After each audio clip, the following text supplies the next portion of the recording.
Salut la compagnie, c'est Jules Melon et aujourd'hui on se retrouve pour un petit podcast bonus sur un film Netflix que je n'imaginais pas voir d'ailleurs, mais c'est grâce à l'ami Max alias le Tenenbaum que je me suis intéressé à cette œuvre, sortie donc ce vendredi sur une plateforme bien connue et quand on n'a pas forcément le temps ou la possibilité de voir les films qu'on voulait voir sortis au cinéma, on se contente de cela et parfois on a de belles surprises.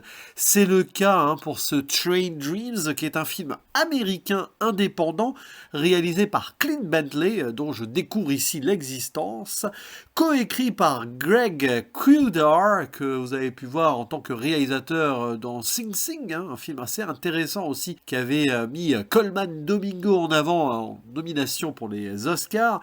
Et ici, dans le rôle principal, nous avons Joel Edgerton, récemment apprécié par exemple dans Master Gardener. À ses côtés, Felicity Jones qui joue son épouse. Il y a également Clifton Collins Jr., Kerry Condon qui apparaît dans la dernière partie du film, William H. Macy qui est là plutôt dans la première, et on peut citer aussi la présence de Nathaniel Arkin, qui joue un ami qui va aider peut-être notre cher Robert, le rôle principal, à survivre. Le narrateur, parce que oui, c'est très narré et pour cause, je vais expliquer pourquoi très vite, est interprété par Will Patton, car il s'agit de l'adaptation d'un roman court écrit par Dennis Johnson, publié en 2011, qui parle de beaucoup de choses, de l'Amérique et de la vie d'un Américain. Et on va suivre justement celui-ci, un certain Robert Granier, qui est bûcheron, donc quelque part vers l'ouest, pas loin, en tout cas dans l'Idaho, voilà, plus précisément dans l'Idaho, des États-Unis, et on découvre donc comment il est arrivé là, à l'âge de 6-7 ans, en train, et jusqu'à ces derniers instants, on va vraiment voir toute son existence. Jusqu'à l'âge de 80 ans, il va y mourir, là, paisiblement ou pas, dans cette Amérique, à la fin des années 60. Et il va donc voir le monde changer, évoluer, et des choses vont lui arriver, je vais rester vague, mais forcément qui vont remettre en perspective sa propre existence, sa place dans le monde, dans ce pays, les États-Unis, en pleine construction, en pleine expansion, et en plein progrès, ou non, parce que progrès peut-être sur le plan économico-industriel, alors sur le plan social, ça se questionne un peu, même si le film ne parle pas de cela en priorité, il y a quand même quelque chose de très marqué et très marquant, notamment au début. Et donc, il s'agit ici d'un film très particulier dans le sens dramatique, tragique, tranche de vie qui est aussi propice à la contemplation, à la méditation. Évidemment, on est dans un cinéma très malikien, et pour cause, l'un des films préférés du metteur en scène, c'est Days of Heaven, les moissons du ciel. Par moment, on y pense, même qu'il y a une scène d'incendie, à un moment, on y est ou presque. Le gars est aussi fan de Tarkovsky, notamment le film Andrei Roublev sur le temps qui passe et sur l'existence d'un homme. En effet, on y est un petit peu aussi. Et donc, forcément, la présence de l'homme ici dans la nature, une connexion à un tout au sens large, y compris passé, présent, futur. D'ailleurs, le film s'ouvre là-dessus, la réflexion que auparavant, dans un autre monde, on avait des passages, etc. Et qu'est-ce qui reste de celui-ci, de ces grands milieux et espaces boisés qui vont être déboisés aussi pour la construction et l'expansion américaine. Et lui, il est bûcheron, donc il participe à cela. On va voir donc comment cela se passait plutôt au début du XXe siècle, puisque lui, il arrive à 6-7 ans vers 1890 et quelques, quoi.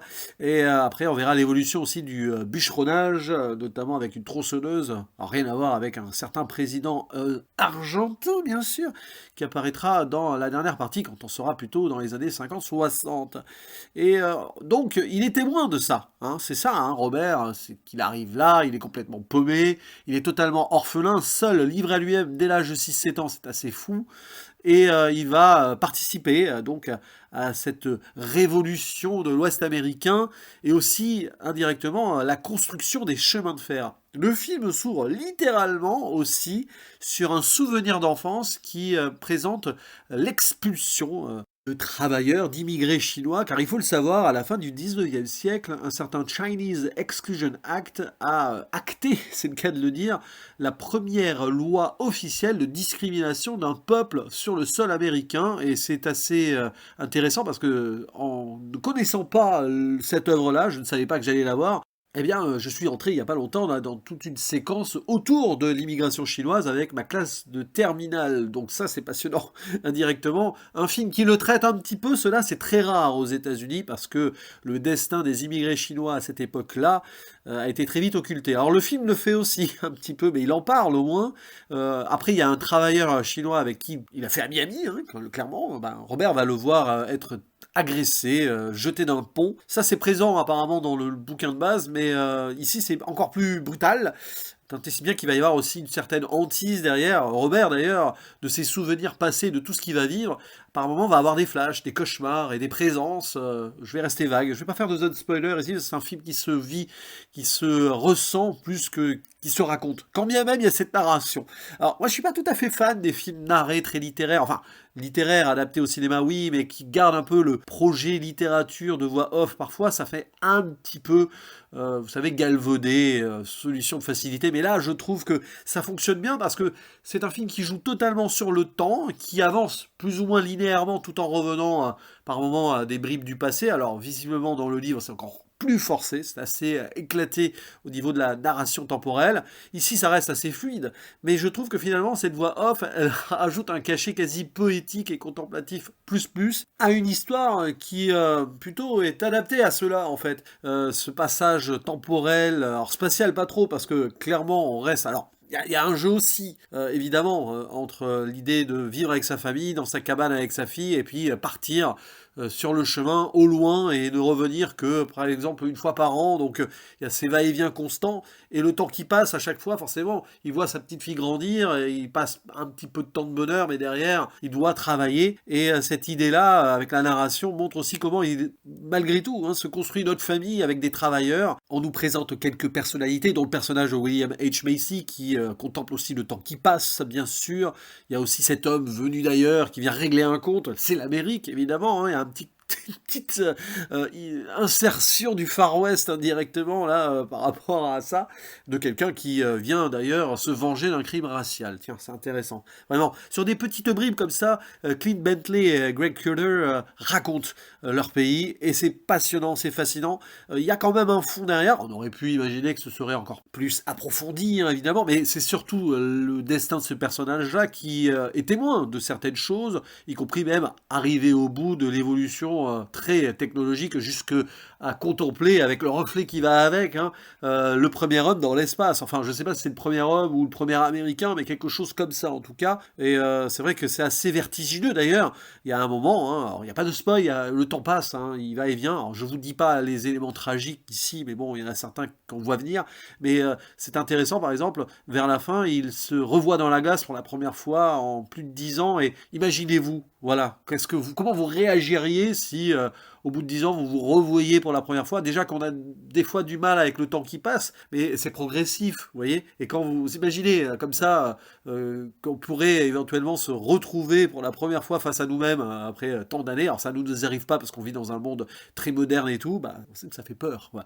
Et c'est un film qui est assez flippant sur ce point-là. J'imagine quelqu'un qui regarde ça à l'âge de 60 ou 70 ans, ça peut faire un effet assez particulier quand même, hein, un bilan de vie et tout, et par rapport à ce qui lui est arrivé, Robert, alors c'est quelqu'un de très simple, hein, un travailleur honnête, qui a eu sa petite famille, qui a vécu en ermite aussi, qui a eu un destin très étrange, très jeune, à être livré à lui-même. C'est le gars lambda par excellence, mais il a fait partie d'un tout, il y a toute cette histoire-là. Il y a ce personnage joué par Kerry Condon, par exemple, là, qui débarque et sur lequel au début j'ai eu un peu de mal, mais très vite, hein, après une conversation, on comprend la grande force aussi de la situation et également l'évolution de comment gérer les espaces forestiers à ne pas déboiser n'importe comment. Il y a aussi une discussion d'ailleurs entre bûcherons qui disent oui mais si on coupe tout, est-ce qu'un jour il n'y aura plus rien? Il y en a un qui dit ben non, il y aura toujours des arbres. Bon, il y a ce moment aussi de l'homme face à la nature, c'est passionnant tout ça. Ça brasse beaucoup de sujets, c'est assez philosophique.